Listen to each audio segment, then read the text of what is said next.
এবার ট্রাম্পের আল্টিমেটাম প্রত্যাখ্যান হামাসের। আরো বিস্তারিত জানিয়ে দিব। এদিকে চীনকে ভয়ঙ্কর যুদ্ধের হুঁশিয়ারি যুক্তরাষ্ট্রের। এবার জেলেনস্কির শহরে রুশ ক্ষেপণাস্ত্র হামলা, নিহত অন্তত 4 জন। এদিকে ইউক্রেনকে রক্ষায় জোট গঠন করছে ইউরোপ, 4 দফা পরিকল্পনা ঘোষণা। আরো জানিয়ে দিব, এবার ভারতের পণ্যে পাল্টা শুল্ক আরোপের ঘোষণা ট্রাম্পের। এদিকে সিরিয়ায় আসাদপন্থীদের সঙ্গে সরকারি বাহিনীর সংঘর্ষ, নিহত অন্তত 48 জন। এবার ইতিহাসের সন্ধিক্ষণে ইউরোপ, সতর্কবার্তা ফরাসি প্রেসিডেন্টের। এবং সর্বশেষে জানিয়ে দিব, এদিকে প্রয়োজন হলে ইউক্রেনে সেনা পাঠাবে তুরস্ক। শুনছিলেন সংবাদ শিরোনাম, এখন বিস্তারিত।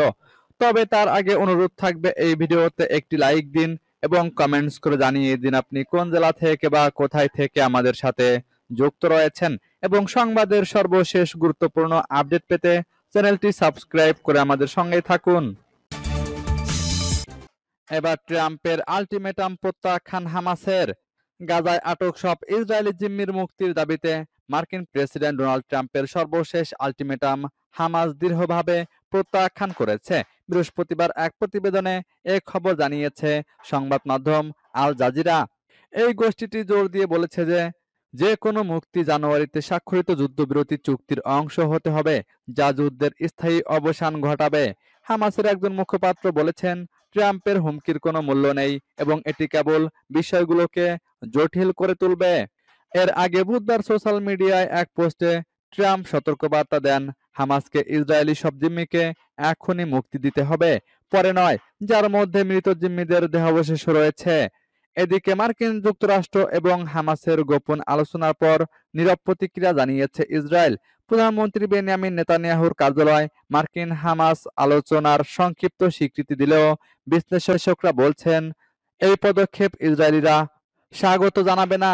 মার্কিন ইসরায়েলি বন্দীদের মুক্তি এবং গাজা যুদ্ধের অবসান ঘটাতে 1997 সালের পর প্রথমবারের মতো হামাসের সাথে সরাসরি আলোচনার বিষয়টি নিশ্চিত করেছে হোয়াইট হাউস। এদিকে চীনকে ভয়ঙ্কর যুদ্ধের হুঁশিয়ারি যুক্তরাষ্ট্রের। চীনকে এবার করা হুঁশিয়ারি দিল যুক্তরাষ্ট্র।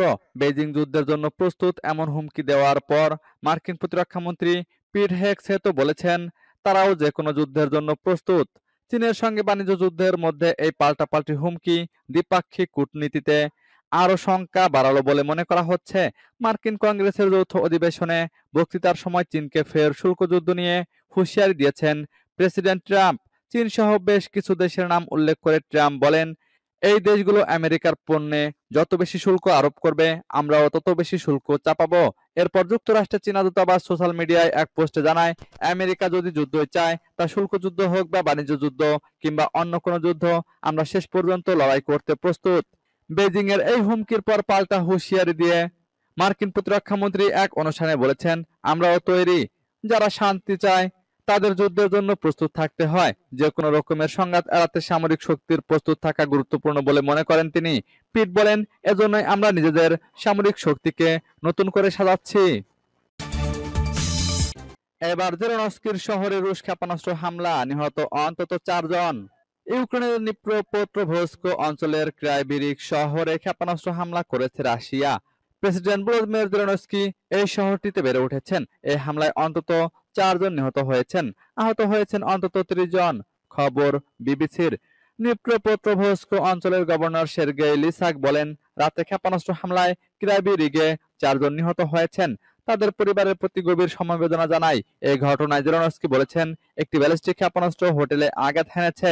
হামলার ঠিক আগে ইউক্রেন, যুক্তরাষ্ট্র ও যুক্তরাজ্যের নাগরিক সহ একটি মানবাধিকার সংস্থার স্বেচ্ছাসেবকরা ওই হোটেলে চেক ইন করেছিলেন। সময় মতো ঘর থেকে নেমে আসতে পেরেই প্রাণে বেঁচে গেছেন তারা। ওই হোটেলটির ধ্বংসস্তূপের নিচ থেকে 14 জনকে উদ্ধার করা হয়েছে। এছাড়াও রাতভর ক্ষেপণাস্ত্র হামলায় এই হোটেলের পাশাপাশি 14টি অ্যাপার্টমেন্ট ভবন, একটি ডাকঘর, প্রায় 2 ডজন গাড়ি, একটি সাংস্কৃতিক সংগঠন ও 12টি দোকান ক্ষতির শিকার হয়েছে বলে জানিয়েছে কর্তৃপক্ষ।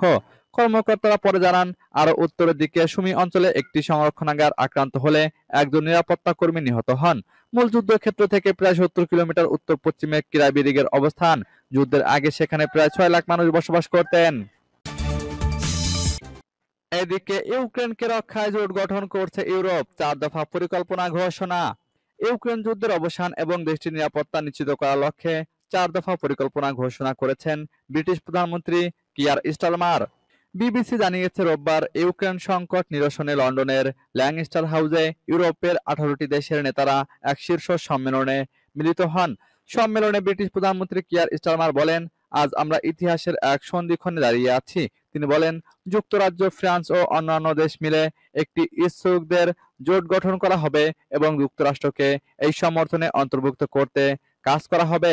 সম্মেলনে ইউক্রেনের প্রেসিডেন্ট ভলোদিমির জেলেনস্কি বলেন, ইউক্রেন শক্তিশালী সমর্থন অনুভব করছে এবং এই সম্মেলন ইউরোপের অভূতপূর্ব সংহতি প্রকাশ করছে। সম্মেলনে 4টি বিষয়ে ইউক্রেনের সঙ্গে মতৈক্য প্রকাশ করেছে ইউরোপ বলে জানান ব্রিটিশ প্রধানমন্ত্রী। তিনি বলেন, যুদ্ধ চলাকালে ইউক্রেন সামরিক সহায়তা অব্যাহত রাখা এবং রাশিয়ার উপর অর্থনৈতিক চাপ বৃদ্ধি করা, স্থায়ী শান্তির ক্ষেত্রে ইউক্রেনের সার্বভৌমত্ব ও নিরাপত্তা নিশ্চিত করা এবং যেকোনো শান্তি আলোচনার টেবিলে ইউক্রেনকে শামিল রাখা। কিয়ার স্টারমার আরো জানান, ভবিষ্যতে ইউক্রেনে রাশিয়ার আক্রমণ ঠেকানোর লক্ষ্যে ইউরোপের নেতাদের একসঙ্গে কাজ করতে হবে। এবার ভারতের পণ্যে পাল্টা শুল্ক আরোপের ঘোষণা ট্রাম্পের। যুক্তরাষ্ট্রের বন্ধুরাষ্ট্র ভারত সহ অন্যান্য দেশের উপর আরোপ করা অত্যন্ত অন্যায্য শুল্কের কঠোর সমালোচনা করে এবার পাল্টা শুল্ক আরোপের ঘোষণা দিয়েছেন প্রেসিডেন্ট ডোনাল্ড ট্রাম্প। মঙ্গলবার কংগ্রেসের যৌথ অধিবেশনের ভাষণে তিনি 2 এপ্রিল থেকে পাল্টা শুল্ক কার্যকর করার ঘোষণা দেন। খবর বিবিসি ও আল জাজিরার। প্রেসিডেন্ট বলেন, বিদেশ থেকে আমদানি করা পণ্যের উপর সেই হারেই তিনি শুল্ক আরোপ করতে চান যে হারে সেই দেশগুলো মার্কিন রপ্তানির উপর শুল্ক আরোপ করে থাকে। ভাষণে ডোনাল্ড ট্রাম্প বলেন, অন্যান্য দেশ বহু দশক ধরে আমাদের বিরুদ্ধে শুল্ক সুবিধাকে ব্যবহার করেছে এবং এখন আমাদের পালা তাদের বিরুদ্ধে সেটি ব্যবহার করার। শুল্ক আরোপের ফলে দ্রব্যমূল্য বেড়ে যাওয়ার বিষয়ে আশ্বস্ত করে তিনি বলেন, একটু অসুবিধা হতে পারে, কিন্তু তাতে আমাদের খুব একটা সমস্যা হবে না। যুক্তরাষ্ট্র আসা গাড়ি থেকে শুরু করে খুচরা যন্ত্রাংশ সবকিছুতেই তিনি শুল্ক আরোপের প্রত্যয় ব্যক্ত করেন।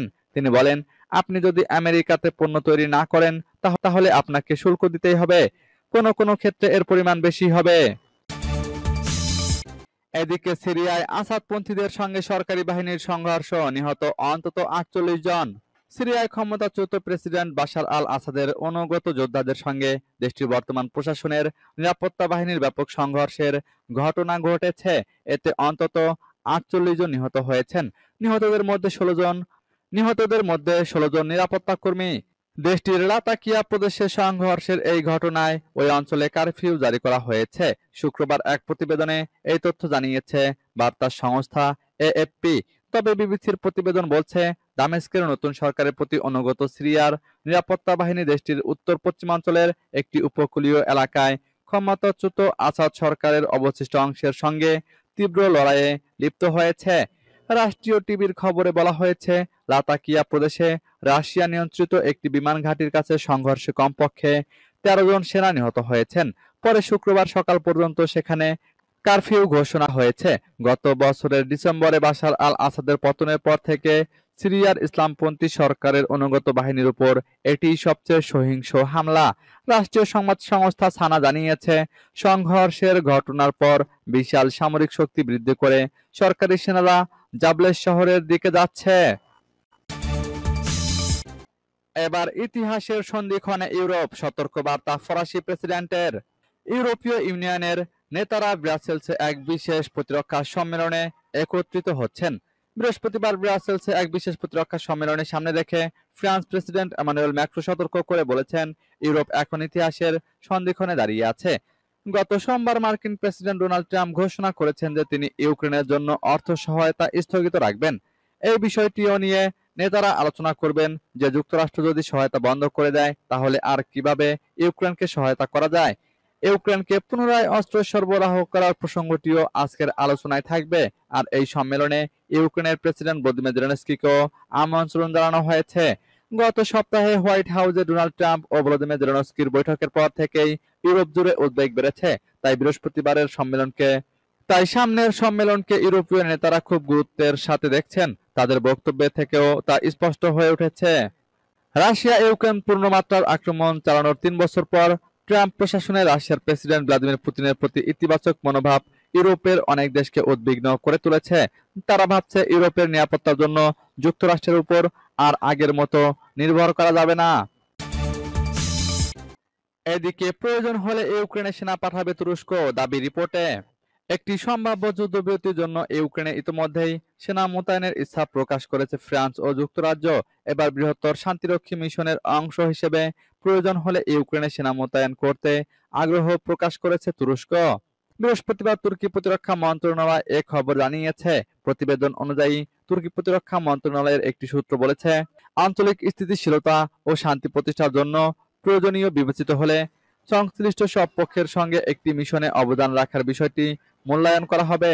তুরস্কের এমন আগ্রহের কথা জানা গেল তখনই যখন ইউক্রেন ও ইউরোপের প্রতিরক্ষা শক্তিশালী করার উপায় খুঁজে বের করতে ইউক্রেনের প্রেসিডেন্ট ভলোদিমির জেলেনস্কি সহ ইউরোপীয় ইউনিয়নের নেতারা ব্রাসেলসে সাক্ষাৎ করেছেন।